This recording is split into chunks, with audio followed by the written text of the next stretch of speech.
में भी होगा हिस्ट्री, इतिहास के प्रश्नों पर।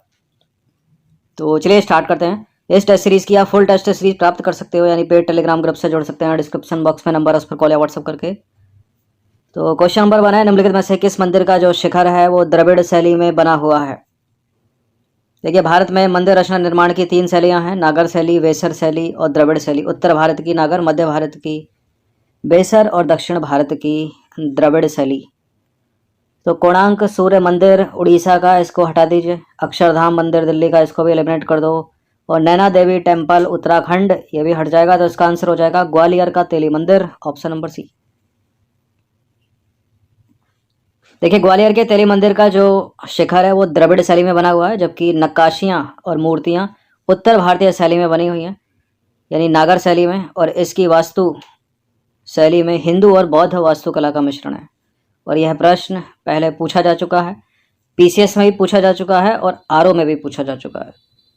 क्वेश्चन नंबर 2 पर आ जाइए। महाबलीपुरम के रथ मंदिरों का निर्माण निम्नलिखित में से किसने करवाया था? नरसिंह वर्मन प्रथम, महेंद्र वर्मन प्रथम, पुलकेश चंद द्वितीय, नरसिंह वर्मन द्वितीय। महाबलीपुरम के रथ मंदिरों का निर्माण नरसिंह वर्मन प्रथम। देखिए, मंदिर की चट्टानों को काटकर बनाई गई मूर्तियों की जो सुंदरता है वो पूर्ववर्ती पल्लव शासकों की कलात्मक स्वाद को दर्शाती है इन मंदिरों में। और यह विशेष रूप से अपने रथों के लिए, मंडप के लिए, विशाल खुली हवा में राहत जैसे प्रसिद्ध गंगा का वंश और तट के मंदिर के लिए जाना जाता है, जिसमें शिव की महिमा की हजारों मूर्तियां हैं इन मंदिरों में। महाबलीपुरम में 8 रथ हैं। कितने? 8 रथ, जिनमें से 5 का नाम महाभारत के पांडवों यानी 5 भाई और एक द्रौपदी के नाम पर रखा गया है। जो 5 रथ देखे जा सकते हैं वे कौन कौन से? धर्मराज रथ, भीम रथ, अर्जुन रथ, द्रौपदी रथ और नकुल सहदेव रथ। क्वेश्चन नंबर 3 है, निम्नलिखित में से किस चालुक्य शासक ने अपने राज्य में पशु वध पर प्रतिबंध लगा दिया था? इनमें से कौन सा है वो चालुक्य शासक? चालुक्य राजा कुमारपाल, ऑप्शन नंबर बी। पर अजय, निम्नलिखित में से कौन एक तमिल देश के संगम युग का राजवंश नहीं है? चेर, चोल, पांड्य, पल्लव। चेर, चोल, पांड्य, पल्लव नहीं है, डी है इसका आंसर। देखिए, संगम साहित्य में केवल चेओल, चेर और पांड्य राजाओं के उद्भव और विकास का विवरण प्राप्त होता है। इन राज्यों के विविध राजाओं के शासनकाल का स्पष्ट निर्धारण संभव न होने पर भी उस साहित्य से, उस मतलब संगम साहित्य से कृष्णा नदी के दक्षिण में सुदूर प्रायद्वीप तक राजनीतिक गतिविधियों पर प्रकाश पड़ता है।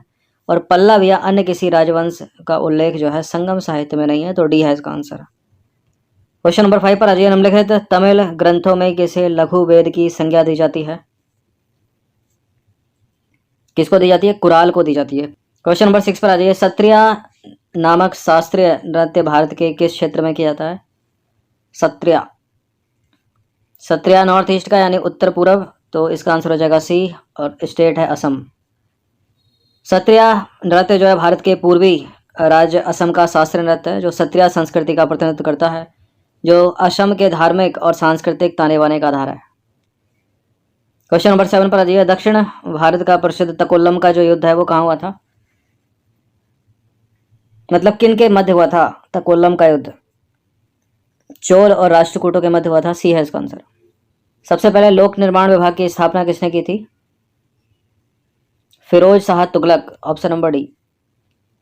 सल्तनत काल में सबसे पहले फिरोज शाह तुगलक ने ही लोक निर्माण विभाग की स्थापना की थी। कहा जाता है कि फिरोज शाह तुगलक ने 300 नवीन नगरों का निर्माण कराया था और उसके द्वारा बसाए गए नगरों में हिसार, जौनपुर, फतेहाबाद, फिरोजपुर और फिरोजाबाद प्रमुख थे। स्टेटमेंट बनाकर पूछ सकता है इसमें, और आगरा भी रख सकता है। आगरा एलिमिनेट हो जाएगा, सिकंदर लोदी ने बसाया था।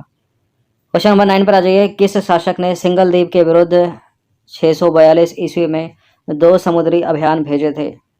किसने भेजे थे? उसने मान वर्मा को पुनः सिंगल की गद्दी दिलाने के लिए शक्तिशाली नौसेना को 2 बार उसकी सहायता हेतु सिंगल द्वीप भेजा। क्वेश्चन नंबर 10 है। ईसा की प्रारंभिक शताब्दियों में भारत तथा रोम के बीच घनिष्ठ व्यापारिक संबंधों की सूचना किस पुरास्थल की खुदाइयों से प्राप्त होती है? मदुरै ताम्रलिप्ति, तोडी, अरिकेमेडु। इसका आंसर है ऑप्शन नंबर डी, अरिकेमेडु। अरिकेमेडु पूर्वी तट पर पौंडीचेरी से 3 किलोमीटर दक्षिण में उष्णकटिबंधीय कोरोमंडल तट पर स्थित है और यहाँ ईसा की प्रारंभिक शताब्दियों में रोमन बस्ती की अवस्थिति मानी जाती है। यहाँ से प्राप्त अवशेषों में कई रोमन धातुएं प्राप्त हुई हैं, जिनमें शराब के 2 हत्थे, कलश, रोमन लैंप, रोमन ग्लास आदि प्रमुख हैं। क्वेश्चन नंबर 11 पर आ जाइए। कश्मीर के शासक जैन उल आबिदीन का वास्तविक नाम क्या था? बहराम शाह, हसन शाह, हैदर शाह, शाही खां। जैन उल आबिदीन का वास्तविक नाम था शाही खां। क्वेश्चन नंबर 12 पर आ जाइए। निम्नलिखित में से कौन सी इल्तुतमिश के राज्यकाल में सल्तनत की राजधानी थी? ठीक है, तो इल्तुतमिश के राज्यकाल में सल्तनत की राजधानी दिल्ली थी और कुतुबुद्दीन ऐबक की पूछ ले तो लाहौर थी। देखिए, कुतुबुद्दीन ऐबक की मृत्यु के पश्चात 1211 में इल्तुतमिश दिल्ली सल्तनती गद्दी पर बैठा। शीघ्र ही उसने लाहौर से दिल्ली जो है राजधानी को स्थानांतरित किया, जो कि लाहौर कुतुबुद्दीन ऐबक थी और इसकी हो गई दिल्ली। क्वेश्चन नंबर 13 पर आ जाइए। दिल्ली सल्तनत के किस शासक ने अपने को खलीफा घोषित किया था? किसने किया था स्वयं को खलीफा घोषित? मुबारक खिलजी ने।